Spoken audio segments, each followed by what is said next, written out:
پاکستانیوں یہ بڑے دکھ اور درد اور تکلیف دہ بات ہے کہ جب لوگوں کی امید ختم ہو جائے کہ عدالتوں میں جانے سے انہیں انصاف نہیں ملے گا، جیسا کہ آج آپ نے دیکھا کہ اسلام آباد ہائی کورٹ کے چیف جسٹس نے لارجر بینچ میں بیٹھ کر یہ حکم دیا اڈیالہ جیل کے سپرنٹنڈنٹ کو کہ آپ نے سہیل آفریدی کی ملاقات عمران خان سے کروانی ہے، لیکن پھر بھی نہیں کروائی گئی۔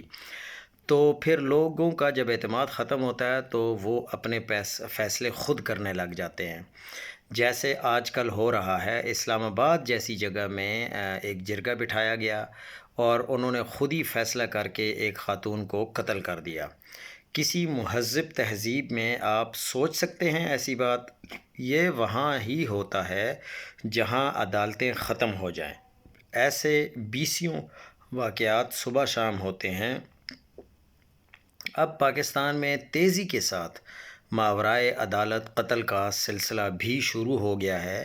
یہ خطرناک چیزیں معاشرے کو جوڑنے والی نہیں ہیں۔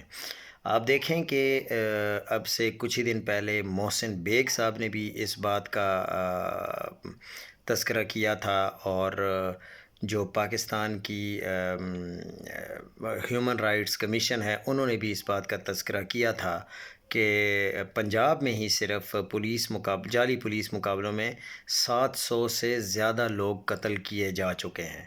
تو اب پھر بات اس سائڈ پہ جانا شروع ہو جائے گی۔